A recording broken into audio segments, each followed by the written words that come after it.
Hello, everybody. Welcome to episode 2 in the Psychedelic History Project here at the Digi Barn. And this time I'm using my laptop, which I should have thought to use before. It has a much better camera, and it's easier to work with. So here I am. So first I'm going to start with my coy ask before I get to the... I got about 20 different articles here from the science section of the Psychedelic History Project.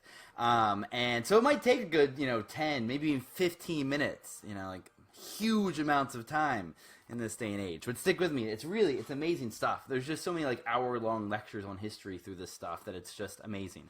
So this is just a science one. But the ask is hard to do in this day and age. Everybody also worked up about money and money being such an embarrassing thing.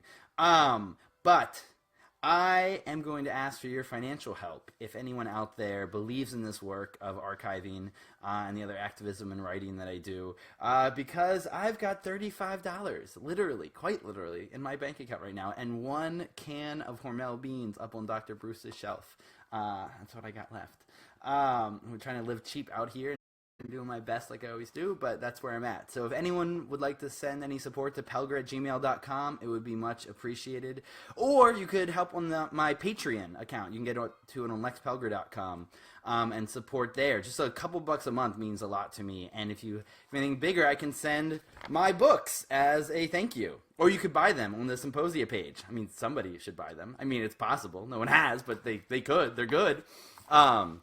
Anyway, that's my ask. It's not easy to ask these things in this day and age, but help for anyone who believes in this work would be much appreciated. So thank you very much. All right, now onto the show. I'm going to kind of grab a little randomly. I have it somewhat worked out in an order, but they're also just all so good. So I'll start with this one from a... Oh, wait, no, this is a picture here I wanted to show you. Where did that spider go? Here it is. Here it is, the original... image, spider on a trip. It really did happen. They gave LSD to spiders by 1967 in the spring, and this is what happened. It made a crazy web. And if you give it morphine, then it takes 3 hours to do it instead. And you should look up the marijuana web as well, because it's a really good one. So yeah, that's how you give spider acid, which I think is important for everybody to know.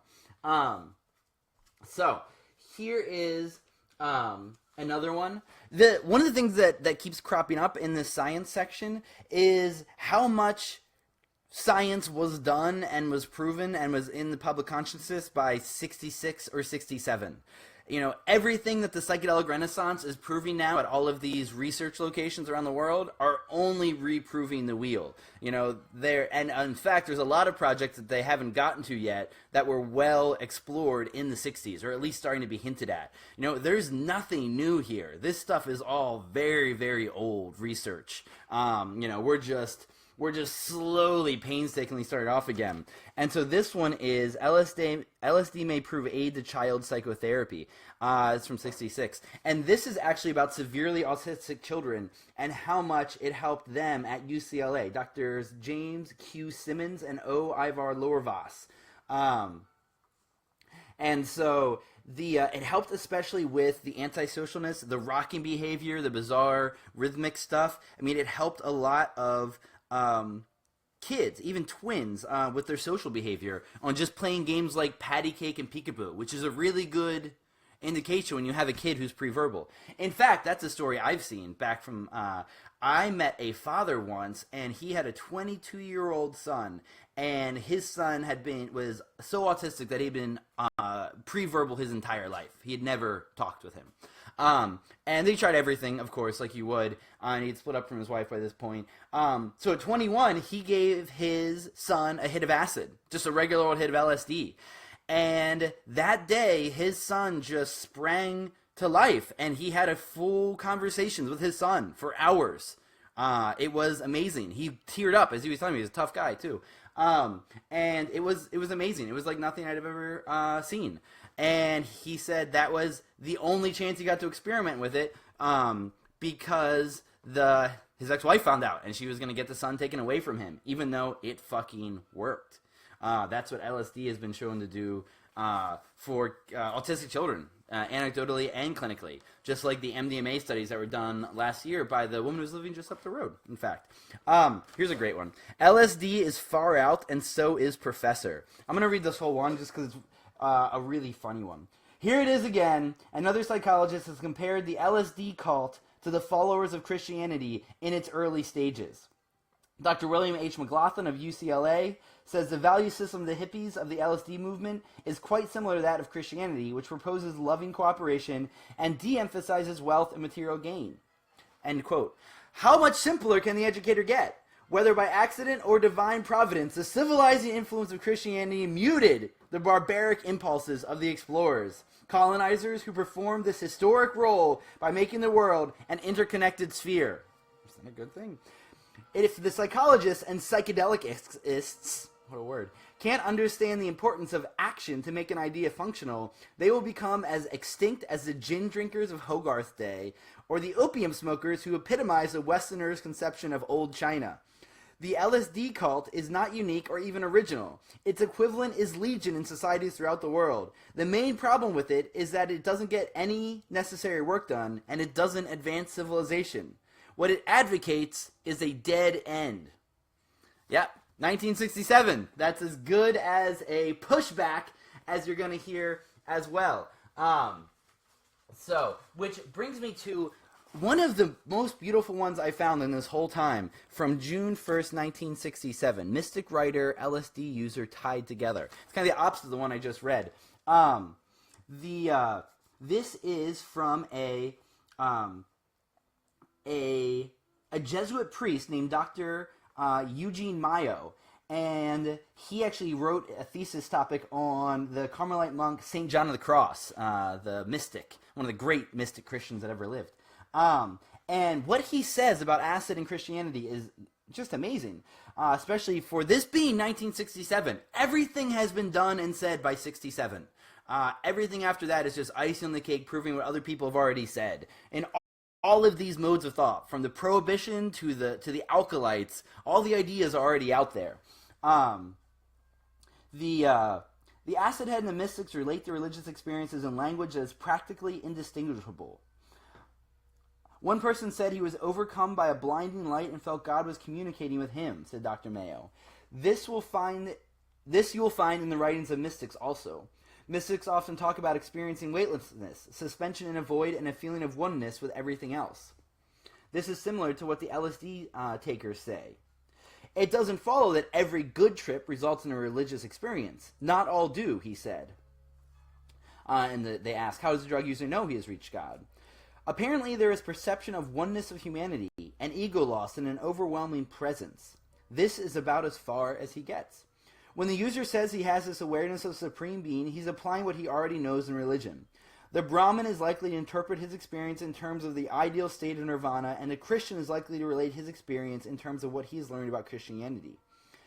Dr. Mayo said he would not recommend anyone taking LSD to reach God, but he said the drug should not be flatly rejected as a way to religious experiences if it is found that LSD can be administered without any harm conditions.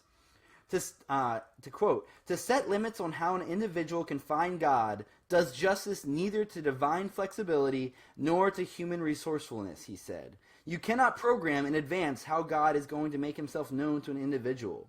It could be that LSD, by breaking down normal ego barriers, would enable a person to become aware of God in an intimate and personal way. Yeah. That's an amazing thing to hear from a Jesuit priest in 1967, I believe. All right. So here's another professor who recommends that his students be given LSD so they can help learn more about mythology, which is great. I think old Joe Campbell would love that one too.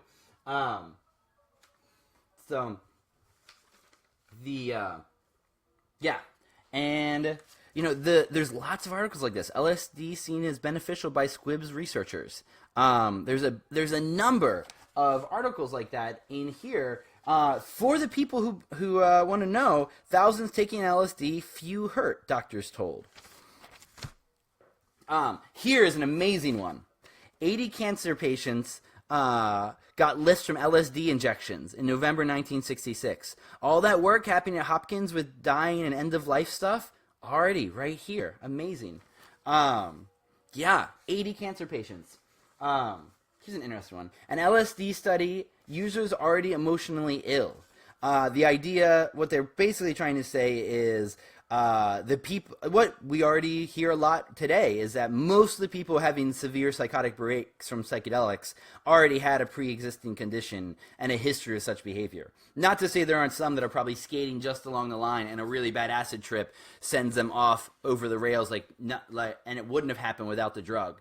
But that same thing happens from car accidents and other things like that. Here's a great bit of science. Again, could be straight out of the headlines. Brain is held capable of manufacturing LSD. The visions seen by mystics may be due to chemicals similar to LSD, which are naturally produced in the brain, an authority on brain-acting drugs said. Yeah, it's called DMT. They found DMT endogenously in the human brain 3 years after they banned it as a Schedule I drug in the early 70s. I believe it was. But yeah, this is why these drugs are not that special in one way. They are simply unlocking what is already there in the human brain. You can get there through all of these much more tougher paths. It's nice to be able to take the helicopter to the top of the mountain so you realize there's a top of the mountain. That's what got Buddhism started in this country, according to Zigzag Zen. But all of these things are achievable by regular methods. So, and here's some of the dark ones. LSD tips chromosomal balance. Work out of Oregon. This is where the classic chromosome damage ideas came from, was this Oregon work. Which is interesting because one thing I want to do as I go through, here's some other researchers doing that kind of stuff, is start comparing Project MKUltra and who they funded and see who links up to these different researchers saying these different things. The CIA had lots of research projects that guys like Martin Lee have uncovered, and to see who was saying what and who was getting paid. Follow the money. So yeah, but there's so much bullshit out there too. The fun part is finding some articles that barely mention LSD, just to see what's getting said. This is only here because it says LSD one time, but this Dr. Goldstein said his machine with brainwaves proves Dr. Timothy Leary's ideas on the drug LSD are false. LSD is the strongest of all stimulants, Dr. Goldstein said, and as such restricts the brain functioning a great deal. Yeah, which, on the flip side, is somewhat true in an interesting way if you're using brainwaves, because you look at the mushroom work done in the brain scanning machine in London just last year that got released, and it turns out that mushrooms help shut down a piece of the brain, a processing center, and that's what makes us have these more disconnected ideas, is that our connecting brain area is slowed down. They expect to see more activity in a psychedelic brain, and they actually saw less in a good way. So, yeah. And, still, and things that, this is a great truth. LSD result depends upon personality. Whatever is going on in your life, that's what comes out. That's exactly what these researchers are saying. And, yeah, this is up in Ottawa. So, and there's also ones, speaking of ones that just have acid mentioned and then once, this is a very scary article. Premarital sex causing more mental illness, doctor says. And there's just some little thing about acid being part of the problem down here, which is why the article found its way into my little collection here. But, again, I think this is probably true, as scary as it is. I think probably the most mental illness and craziness in my life has been related to and around premarital sex and the relationships around it. It probably is true. It just ain't pretty. And for you historians out there, here's a nice one. There he is himself.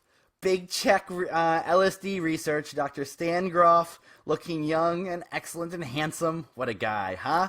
What a guy who's going to change the world once they shut down the LSD research. He has a children's book out, by the way. I got a copy from the Mithofers. It's amazing. It's so good. It's a children's book written by Stan Grof. Of course it's great. Look at this. From the authors of the of the amazing the varieties of psychedelic experience, playing off William James's varieties of religious experience. Look what they call her. Mad scientist Dr. Jean Houston. They call Dr. Jean Houston a mad scientist. Oh, I mean, I try not to let my blood boil too much at all these different prohibitionists and snarky assholes who, you know, sneer at Timothy Leary getting caught with a little bit of weed. But to call Jean Houston a mad scientist, ugh, sons of bitches. Okay, just a couple left. Speaking of sons of bitches, I actually don't know that much about Sidney Cohen. I should have gotten one with a picture of him. But this is an article, LSD Discover Laments Sorry Mess Over Drug.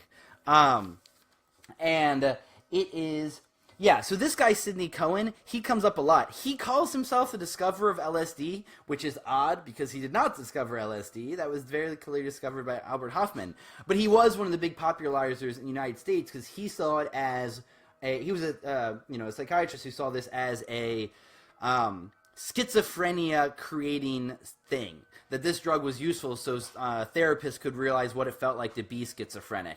And so he became one of the great prohibitionists. And there's a great, I'll find it later, there's a great one of him debating Timothy Leary, and he's looking very serious and Sidney Cohen-ish.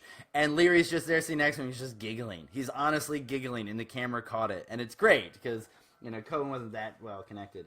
Look at this. LSD lifts dying patients. Again, you know, this stuff. November 66. And they're already realizing that acid, one of the most important things about psychedelics might be that it prepares you to die. It makes you realize that we're all connected. Not that all of you don't know that. Another one, that LSD might be used to help criminals, you know, and Leary did that work. You know, he was there. And giving acid to prisoners. And the other great experiment to go along with the Mars Chapel experiment was the Concord prison experiments. I think it was Concord. Yeah, Rick Doblin had a follow-up study, though, that said, you know, Leary was fudging some of his numbers. But you know, shit happens.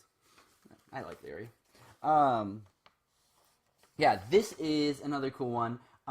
This is an interesting one because this is work I don't really see in the modern day. LSD for pain. These are people with very severe, intolerable pain that doesn't go away, and they've been given everything else, and then they're given a little bit of acid, and it helps a good number of them, and they don't even want more acid. It helps, and maybe it's a mental thing, maybe it's a mental block or whatever it is, but you know, using psychedelics for severe pain isn't something that any of the researchers are really focusing on that much right now. Even though, a personal story again, my father worked his way through college on the road, and he once met Pigpen of the Grateful Dead. He actually didn't even know which Grateful Dead guy it was, I don't think. But the guy walked out and he's like, "Oh man, I got such a headache. Does anyone have any acid?" And my father still thinks that's just the funniest thing. And it is a funny thing. So here's another funny one. This one's from '66. It's this professor, Michael Kahn, a psychology professor at Yale, and his idea is that we should be having seminars in instructing children instructing college students and how to take acid, and having seminars where they sit in a very nice spot and have their psychedelic experiences, which might be the most sane thing I have ever heard. Your priest or your college professor or your parent or your grandparents are the ones who sit for your first psychedelic trip. It's exactly what Huxley was talking about in The Island, which is still the best thing done about what the world might look like. So these are, here are studies of 20 users, and it appears that LSD is not producing a new type of hospitalization. Yes, LSD is making people go to the hospital for mental effects. It is not anything new. It's them going for the same old reasons. And this is a very scientific one from '66 in acute psychoses, and they say something of the same thing. But even for a scientist, look how interesting it gets there at the end. The difference in the nature and outcomes of psychotic experiences and in certain drugs and mystical states were observed in the terms of capacity of the individual psychic structure to facilitate and tolerate major psychological alterations. Such a hypothesis can lead to fruitful comparisons among psychoses, mystical states, creative experiences, and certain drug states, and the mechanisms differentiating them. You know, are you high? Are you schizophrenic? Or are you a next spiritual leader? It's always a really tough question. As Robert Sapolsky says, if you are channeling God on Wednesday in the town square, you're a heretic and crazy. If you do it on Sunday, you're the next saint. It all depends about context. And so this is religious group saying that research in LSD should be done. Which religious group? Check it out at the bottom. Dr. Walter Pankey and Dr. Bill Richards. Pankey of the famous Marsh Chapel experiments, giving acid to divinity, or giving mushrooms to divinity students at my alma mater, Boston University, on Easter Sunday, with good results. Turns out, taking mushrooms on Easter Sunday, religious experiences. And then, of course, Bill Richards as well, who is still the menschiest of the mensches over at the Johns Hopkins Project. Apparently, if you want to take drugs, he's a person that should be sitting for you. Okay, just 4 more. 20 minutes. Who cares? What else do you have to do? It's drugs. This is a Nobel Prize winning author saying you have to be able to study these drugs. He doesn't even think acid is probably that helpful a thing. But he says we can't simply stop the learning and the knowing. Some people are so frightened of social misapplication that they are afraid to do anything. We should be experimenting on small groups of consenting people so that man may gain the knowledge and wisdom necessary to enhance his genetic future. Prohibition does not work. Studying things works. Okay, here's my last 3. And they're actually 2 New York ones. So, known LSD users will be studied. This isn't actually real science study. This is the Brooklyn DA freaking out because the story I told you on our last episode about the young man who took acid and killed his mother-in-law, that sparked, of course, a huge backlash, and the DA had to do something, so they were going to study everyone with acid they could find in New York City. And shortly after that was the big headline. I have a bunch of copies of this one. When Sandoz stopped making LSD, or stopped selling it at least. Before this, if you were a real researcher, Sandoz would send you LSD. They were sending it free to all of these different psychiatrists. But as early as April 1966, they stopped as the press started getting wind of this, and they said, listen, none of our stuff is getting diverted, which, is probably most likely true. But it's just too messy. If you're a pharmaceutical company, this is way, way too much. Okay. This one is great, and what I wanted to end on, your kids can, but you can't. It looks like it's going to be one of those scary New York Post headlines like fuck LSD. It's actually saying lack of LSD to aid dying decried by doctor. He's saying that this needs to be out there for people who are dying. And it's pretty amazing that your kids can get acid very, very easily for a couple bucks a pop back in these days, from what I heard. But for people dying of cancer, when it's already been shown by the other things I showed you, this should be available. And you can't get it. Your kids can, but you can't. Ain't that the shit? And that's still going on. But as I always like to remind everybody, for my last thing today, if you do want to get drugs, go on the dark web. Anybody can get drugs on the dark web now. It is very easy. Look up the places to use on Reddit, darknet markets. Buy your bitcoins anywhere. Like Coinbase is a great spot. If you have the technical prowess to go on Amazon and to sign up for a PayPal account, that is exactly the same steps you go through to get on the dark web, and you can have any drug you've ever heard of shipped to your house. And it is the safest, best way to get clean, quality products these days. Stick to your old-time dealer if they've been putting their ass on the line for you for all these years or decades. But if you know people in need of medicine, true medicine, which is the real reason I say this, I know recreational use is fine, whatever. The medicine needs to be out there. That's the place to get it. So yeah, it's a brave new world for that stuff. So yeah, there is my pile of science stuff. I hope you enjoyed it. Fun little lecture. And I will see you guys next time after I get through some more of the scanning these files in. So, all right, much love. Bye-bye.